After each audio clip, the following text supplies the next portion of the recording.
सवाल, क्या यूपी में विपक्ष की मोर्चाबंदी के बावजूद बीजेपी क्या अपना पुराना प्रदर्शन दोहरा पाएगी या इस बार बीजेपी का उत्तर प्रदेश का किला हिल सकता है? ये यक्ष प्रश्न है और इसी प्रश्न के साथ आज की चर्चा की मैं शुरुआत करता हूं। धर्मेंद्र राय है मेरे साथ, एमएलसी है भारतीय जनता पार्टी के। जोरदार तालियों के साथ अभिनंदन करिए। मेरे साथ एनडीए के रोहित अग्रवाल है, आरएलडी पार्टी के नेता हैं, प्रवक्ता है, उनका अभिनंदन है। मेरे साथ मनोज काका है, लोकप्रिय प्रवक्ता है समाजवादी पार्टी के। जोरदार तालियों से उनका अभिनंदन है भाई। विवेक श्रीवास्तव है, अक्सर आप इनको हमारी टेलीविजन स्क्रीन पर देखते हैं, लेकिन आज इन्हें हम काशी की धरती पे ले आए हैं, तो इनको भी हमारा नमस्कार है। तो आप तमाम लोगों का स्वागत है इस चर्चा के अंदर। तो इस चर्चा की शुरुआत मनोज भाई आप ही से करते हैं।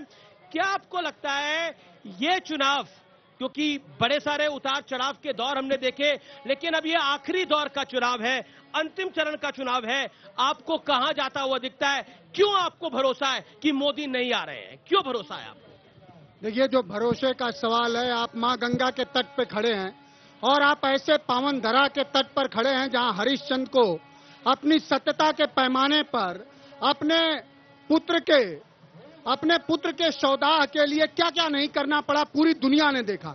ये कबीर की भी धरती है, ये तुलसी की भी धरती है, यह और ये भगवान भोलेनाथ की धरती है। इसलिए है कि यह धरती ने हमेशा बुनियादी सवाल किया। मां गंगा के एक तथाकथित पुत्र देश के प्रधानमंत्री जी ने कहा कि मां गंगा ने बुलाया है। इसी मां गंगा जहां पर आप खड़ा हैं, अब मां गंगा पूछ रही हैं कि 10 साल बीत गया और आप ये बताइए कि नमामि गंगे के नाम पर 5500 करोड़ रुपए खा जाने वाली बीजेपी और हम साफ क्यों नहीं हुए? अब मां गंगा का सवाल है। यहीं 80 पे जहां आप हैं वहीं अभी गंदे नाले का पानी है।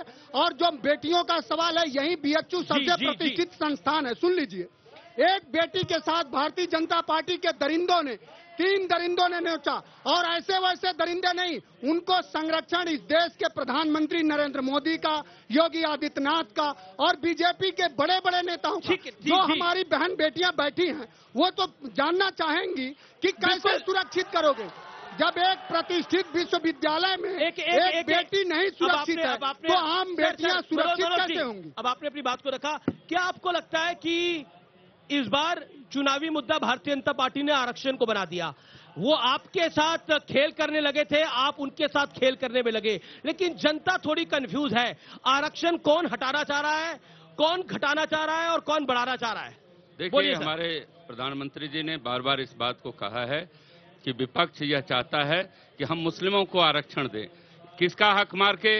हमारे दलित समाज के लोगों का, पिछड़े समाज के लोगों का आरक्षण समाप्त करें और हम उनको, मुस्लिमों को आरक्षण दें। इसकी नीति के खिलाफ हैं हम। हमारी सरकार, हमारी पार्टी, आदरणीय प्रधानमंत्री जी ने बार बार कहा है कि हम तुष्टीकरण की राजनीति नहीं करते, हम संतुष्टीकरण की राजनीति करते हैं।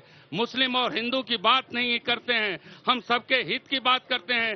हमने राशन सबको पहुंचाया है, भेदभाव किसी से नहीं किया है।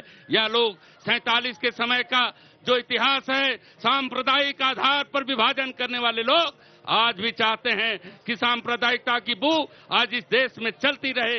ये लोग हिंदू मुस्लिम की बात करने वाले, मैं पूछना चाहता हूं, जब करोड़ों करोड़ की जनता, मेरी एक बात होने दीजिए, जब करोड़ों करोड़ के भारतीय लोग, सनातन परंपरा के लोग जब अयोध्या में जाते हैं मत्था टेकने, तो ऐसे लोग उसका विरोध करते हैं और कहते हैं कि मेरी सरकार आएगी तो हम इस पर फिर से विचार करेंगे। वो कहते हैं कि धारा 370 हम फिर से बहाल करेंगे।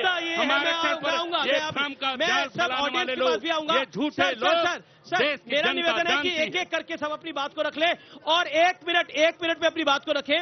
विवेक जी, आपको क्या लगता है, अब आप ग्राउंड जीरो पर है, आपको यहाँ की परिस्थिति, स्थिति दोनों क्या दिखाई देती है? एक तरफ तो इंडिया अलायंस आप कहते हैं एकजुट है, सितंबर के महीने से आप कह रहे हैं। दूसरी तरफ ममता बनर्जी कहती है कि बैठक में मैं नहीं आऊंगी। तीसरी तरफ वो कहती है कि अगर सरकार कभी आ भी गई इनकी तो मैं बाहर से समर्थन दूंगी। लेकिन हम इस समय ये जो है, ये पूर्वांचल है, ईस्टर्न उत्तर प्रदेश है और eastern part of the country में, दैट इज बंगाल और ओडिशा में भी चुनाव है। बीजेपी वहां पर भी कह रही है, ओडिशा में भी कह रही है कि हम इस बार वहां पर सरकार बना सकते हैं, नवीन बाबू की कुर्सी हिला सकते हैं। तो जो आप सपना जो रहे थे कि बीजेपी यहां से कम होगी, वहां से कम होगी, लेकिन जो ट्रेंड्स दिख रहे हैं वो दिख रहे हैं कि ईस्टर्न पार्ट ऑफ इंडिया से बीजेपी का हुंकार आ रहा है। यूपी में जिस किले की बात आपने कही बीजेपी के, ढा देंगे इस बार। इंडिया अलायंस 80 में से इनके किले को ढा के दिखाएगी। मेरे बीजेपी के मित्र में से कितनी? नहीं सुनिए, मेरे मित्र जो भाजपा की तरफ से बोल रहे थे, आपने इनका वक्तव्य सुना। पूरे वक्तव्य मुस्लिम आरक्षण, हिंदू मुस्लिम और हिंदू मुस्लिम। यहाँ मेरे मित्र, मैं वाराणसी बनारस की भूमि पे आया हूँ, दिल्ली से आया हूँ, यहाँ की जनता की बात करूंगा। और यहाँ अमित जी आपके शो में आने से पहले लोगों के साथ था। एक आए, उन्होंने कहा जब जाएंगे तो मंच पे वो वृद्ध और बूढ़े बनारस के जो बैठे हैं उनकी पेंशन का मुद्दा उठाइए। क्या क्या नरेंद्र मोदी ने उनके लिए? पहली बात। दूसरी बात, इतनी भीड़ बनारस में आ रही है, हम मीडिया में अक्सर सुनते हैं, लेकिन क्या उतने शौचालय, उतने महिलाओं के लिए सुविधाएं बनाई है बनारस में? नहीं बनाई है। ये दूसरा सवाल, ये वो सवाल है जो पब्लिक ने मुझे उठाने के लिए बोले हैं। तीसरा सवाल सुनिए अब आप, तीसरा सवाल सुनिए आप। लेकिन आपकी बात, आपने कह रहे पब्लिक ने आपको ये मुद्दे उठाने के लिए बोले हैं, बहुत अच्छी बात है, आप पब्लिक के नेता हैं, आप ये मुद्दे उठा रहे हैं, लेकिन आपकी पार्टी केरल के अंदर राहुल जी को ही उठा रही है।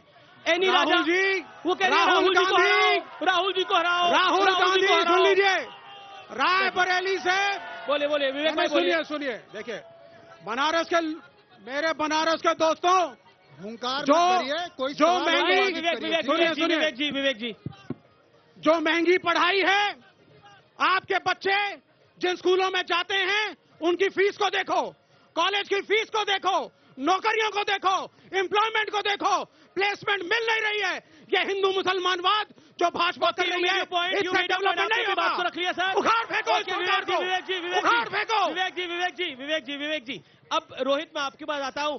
अभी आपने कुछ दिन पहले ही अपना अलायंस बदला और इस अलायंस के साथ आप गए क्योंकि चौधरी चरण सिंह साहब को भारत रत्न इस सरकार ने दिया। मेरा प्रश्न ये है, क्या एनडीए की सरकार बनती हुई आपको दिख रही है? ये इंडिया वाले शोर बहुत मचा रहे हैं और इस बार कह रहे हैं कि कुछ भी हो जाए आ जाएंगे हम सत्ता में।